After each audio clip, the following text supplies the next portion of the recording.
तो आगे का प्रसंग मैं प्रकाशित करने जा रहा हूँ। श्रोताओं को नमस्कार है।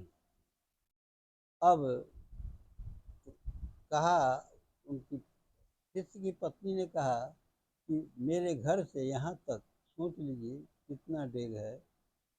आप लोग कहते हैं ना कि संत के पास जाइए, संत से मिलने के लिए जाइए तो निष्कपट भाव से जाइए, कोई छल कपट नहीं, और ध्यान उस संत की ओर रहे तो करोड़ एक डेग चलने में एक डेग करोड़ों तीर्थ वर्ष के समान होता है।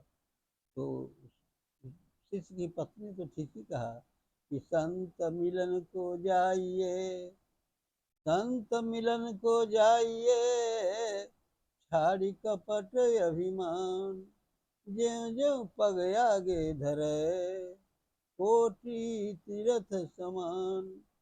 अब गुरु जी कह रहे हैं कि बेटी तुम धन्य है, ठीक है, तुम्हारे हाथ का बनाया हुआ भोजन मैं करूँगा, अवश्य करूँगा। गुरु जी संतुष्ट हो गए और दोनों को आशीर्वाद दिया।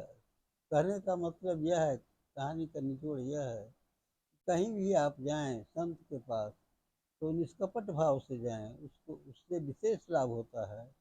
उससे निष्कपट भाव जाने से वो करोड़ों तीर्थ वर्ष के समान तीर्थ करने का फल होता है।